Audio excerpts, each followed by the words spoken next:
nina hey wabheje nakwaphi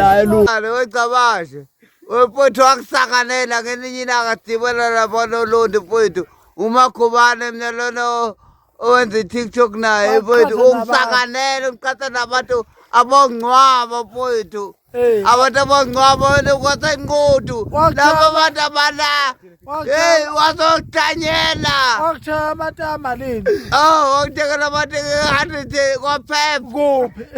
kwaphepha uqhatha nathi mfowethu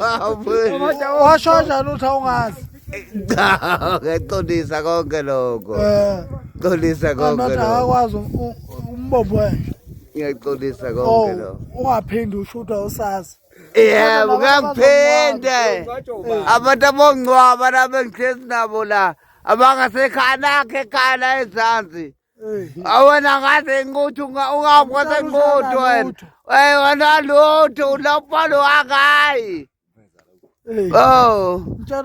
bona kuphetheni ngitshela ukuthi uyinje kakeni ngitshela ukuthi usak waze zomgqumeni sak wahlanya kakhulu wena wasenza umgqumeni ngeke ufike umgqumeni wena wahlanya lona